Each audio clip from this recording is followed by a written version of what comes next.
Okey, jom sambung balik kat mana yang kita tinggal hari tu. Okey, kita dah habis terbitkan formula F sama dengan MA. Jadi hari ni kita nak belajar nak guna. Sebelum kita belajar cara nak guna formula ni, kita kena kenal lebih sikit pasal daya F ni. Dia ada syarat-syarat dia. Okey, jadi bila kita tahu syarat-syarat dia, baru kita boleh gunakan formula ni dengan betul. Di F ni adalah satu kuantiti vektor. Okey, di kuantiti vektor tu maksudnya dia ada magnitude dan arah. Jadi dia ada nilai dan dia ada arah dia lah. Arah tu maksudnya dia ke kanan ke kiri ke atas ke bawah. Dia kata kita ada satu objek. Jadi ini objek kita dikenakan suatu daya. Okey, jadi bila kita nak labelkan daya pada satu objek ni, kita guna anak panah. Sebab dia kuantiti vektor tadi kan. Jadi dia kena guna anak panah sebab dia ada arah dan dia ada magnitude. Jadi panjang mana anak panah tu dia mewakili magnitude dia, dan arah dia yang ni kita punya daya, maknanya daya kita bertindak ke arah kanan. Dikatakan daya ni nilai dia 20 Newton. Oleh itu kita boleh kata objek kita ditindakkan oleh satu daya yang bernilai 20 Newton ke kanan. Dia boleh ada lebih daripada satu daya yang bertindak pada objek kita ni. Kita cikgu tambah. Okey. Jadi katakan dia ada satu daya 20 Newton yang bertindak kat atas dia. Lepas tu cikgu guna nilai yang ni 70 Newton.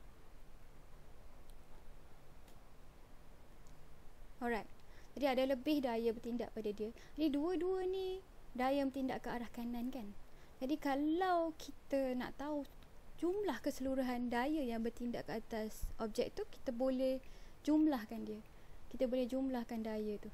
Jadi kalau sekarang ni daya dia ada berapa? Ada 70 dengan 20 kan. Jadi jumlah daya yang bertindak ke arah kanan tu adalah 90 Newton. 90 Newton ke arah kanan. Jadi apa yang kita buat tadi, yang kita tambahkan dua daya tu, kita panggil dia sebagai paduan daya ataupun daya paduan. Di daya paduan ni ialah jumlah semua daya yang bertindak ke atas suatu objek tu. Okey, mari kita guna simulasi yang cikgu jumpa ni untuk menerangkan pasal daya paduan dan kesan dia kepada gerakan objek. Okey, jadi sekarang ni kita ada budak yang tengah duduk atas satu roket slide. Jadi dia dalam keadaan pegun kan. Jadi keadaan pegun.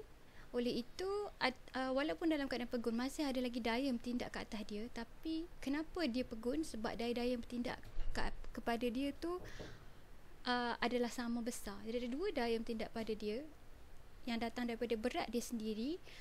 Berat tu bertindak ke bawah, dan satu daya yang menentang berat tu, iaitu daya yang datang daripada permukaan ni, yang mengimbangkan berat tu, kita panggil sebagai daya tindak balas normal. Jadi bila kita tengah duduk atau tengah berdiri atas satu permukaan, daya-daya ni seimbang. Jadi sebab tu kita boleh berdiri dalam keadaan yang pegun. Okey, jadi kita startkan enjin roket dia. Okey, jadi bila kita startkan enjin roket dia, roket ni bergerak ke arah kanan sebab kita ada satu daya yang menyebabkan roket tu bergerak ke kanan lah. Daya tu nilai dia 70 Newton.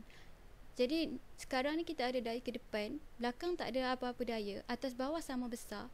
Sekarang ni daya-daya dia tak seimbang, kita panggil. Jadi bila Allah dah merah dah. Jadi bila daya dia tak seimbang, Allah mati pula orang cikgu. Bila daya dia tak seimbang, kamu tengok ni apa jadi kat dia punya hal laju. Hal laju dia semakin bertambah, dia bergerak dalam keadaan pecutan. Okey, jadi kita nak bagi dia slow down, kita kena tambah daya ke belakang. Lajunya. Okey, jadi sekarang ni kita dah tambah dah ada daya ke belakang yang datang daripada permukaan tu negatif 50. Tapi sekarang ni masih lagi daya ke depan dia lagi besar. Sebab tu dia makin lama still makin laju, sebab daya ke depan tu still lagi besar dari belakang. Okey, jadi kita slow down sikit. Alright, jadi sekarang ni daya ke depan tu 10 Newton saja, daya ke belakang negatif 50. Jadi sekarang ni dia tengah nyah pecut. Okey, sebab daya ke belakang lagi besar dari daya ke depan. Dia tengah nyah pecut 92, 91. Okey, jadi kalau kata objek tu besar, contohnya macam kapal, dia boleh tukar dia punya bila dia nak berhenti, dia boleh tukar arah dia punya propeller tu tau. Jadi kita tukar arah propeller roket sled ni supaya kita punya budak ni selamat sikit. Okey, jadi kita tukar arah dia, nampak tak, dia dah tukar. Jadi sekarang ni kita punya roket tu menyebabkan kita punya daya tu bertindak ke arah kiri pula. Jadi negatif 60, negatif 50, semua daya bertindak ke arah kiri. Oleh itu sekarang ni budak tu nyah pecut. Tapi bila dia dah habis dah dia punya pecutan yang positif tu, okey, roket tu tadi dia on lagi kan.